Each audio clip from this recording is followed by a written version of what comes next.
There have been many examples of Rocket League pros being toxic over the years, but there's one man who in many people's eyes is seen as the king of toxicity. So who was this man who at one point had the entire RLCS community against him? Our story starts in Season 3, where Rogue, a team consisting of Matt, Sizz and Turtle, had a breakout season finishing 5th at Worlds. Oh, Matt's going to be able to get that one through all the defense. That's Rogue on the board. Despite the success of Rogue Season 3 and beating teams such as STD, the team spirit was not how it seemed on the surface. Just before Season 4 started, Matt claims Turtle was kicked and Sizz mentioned team controversies, so it must be asked why Rogue, a team with proven instability, would sign this guy. Insolence is just waiting on his back wall. I don't know what he's doing here. Insolence is dribbling this one all the way back to his own goal. That's going to be an own goal. Well, the answer to that is, despite being a dick, Insol was actually a very talented player. Having already played at an RLCS LAN in Season 2 with Take 3 and finishing 4th, he was a reliable asset on the pitch. Insolences is there. Insolences gets the demo. What a demo! And what a play by Take 3. But his off-pitch antics is where Insol's problems lay. After Insol's new team Genesis ended Season 3 with a quarterfinals playoff sweep, Classics leaked Steam conversations between him and Insol that dated back to mid-season. Rocket League, please, Trevor. Shut the fuck up. Seriously, just shut the fuck up. Don't message me. We're teammates. About anything. I'm supposed to message you. Unless scrims. We need to play outside of scrims too. Do you annoy Chrome this much? No, you don't. Chrome actually plays with me. Stop saying me. It's not all about you. Obviously, this is not what you'd expect from your teammate, but this commenter did bring up an interesting point. After someone said Insol has the mental age of a 12-year-old, Xbox No Lifes replies, "No, that seems very much like a 16-year-old to me. Stressed about something, so he's lashing out at someone else." And it does make you question whether bringing down the RLCS age limit to 13 is a good decision. Like when I was 13, the stress from defending against Doombia on FIFA genuinely brought me to tears.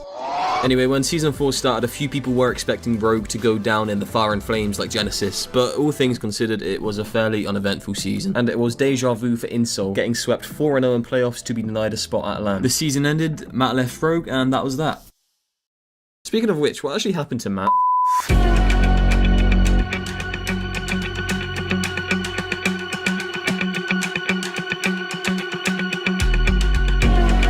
So, as far as Rogue's concerned, it's a single phrase, and that phrase is double commit. Okay. We saw a lot of double commits on defense, on offense. After Matt left Rogue, a new third man was introduced in the form of seasoned pro Jacob, and despite being wary of Insol's sketchy past, early scrim results made the move a no-brainer for him. And while Carpet and Shogun discussed Rogue's shaky pre-season owing to double commits, the team flew out of the gates in Season 5. Yeah, third match of the season against Rogue's first. Rogue's trying to get off the back foot. He's got Jacob's waiting for Jacob. Put it down. It's a sloppy game so far. He forgot he had no boost. Jacob! Oh, wow! Miho going to try to clear it, but Insol was there. Dangerous shot, and Sizz is going to equalize for Rogue. Now another shot coming in. Insolences. But after their first 2 games, they lost again. Puts a shot in it, and Gimmick. And again. Into a possible overtime. Although fire burner.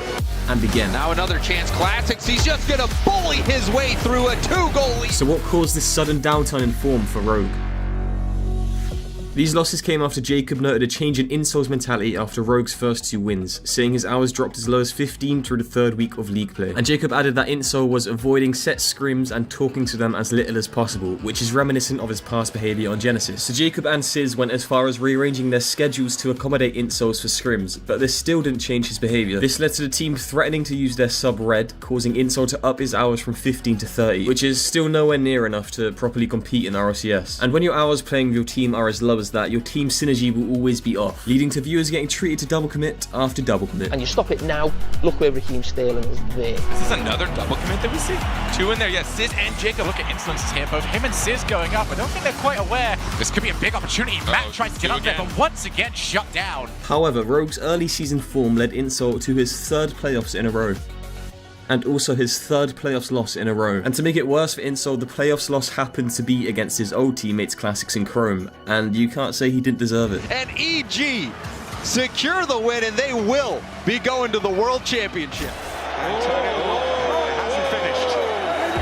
And you kind of have to feel bad for Jacob going from teaming with Garrett and Fireburner, 2 exemplary professionals, to Insol. So at this point, a pattern seemed to be emerging every season for Insol, where he would start strong and then slowly lose motivation as the season goes on. And Insol's stats back up Jacob's story perfectly, starting the season with decent performances, followed by a drop to 15 hours and terrible games against C9 and G2. Maybe you can get away with being a dick if you're playing well, but Insol wasn't. and the community saw that. How are they actually playing today? Is this, am I going against good Rogue? Am I going against double commit Rogue? Or is this the Cloud9 that's probably going to destroy us and make us want to quit the game? And this Cloud9 team offensively is so scary. Ball in from Torment. He was looking for that pass. No one there. Gimmick with a chance. And that's going to be the first goal of the game. Gimmick strikes. Oh, but that chance by Torment puts it off the backboard, and Squishy's there to clean up. Torment, we'll see how it goes for Spawn. That's a shot in from Squishy. 3-1 for Cloud9. And things got a lot worse for Inso as Sizz told his side of the story too. I accept I was shite, but a team environment is more important than anything. It really becomes difficult to stay motivated and push yourself when you're constantly worrying about a third party and aren't able to practice as a team. So yeah, after yet another season of pissing off his teammates, Inso was eventually kicked from Rogue. And let's be honest, how do you even annoy Jacob? That guy seems chill as fuck. Insol is a fantastic player who's done amazing things on his own teams. Timmy had a season where he was like the best player in North America for a few weeks. Chrome had the best season he ever had. He led the RLCS in scoring. If we can see those performances out of these players that we've seen in the past, then they're going to do well. After being kicked from Rogue, Inso had limited options due to his notorious reputation, but his former teammate Chrome came to save the day. But this time the duo had stepped down a level into the RRS, inviting Timmy to join them along the way. Inso, it's not going to happen. Oh, Inso with the dunk off the post.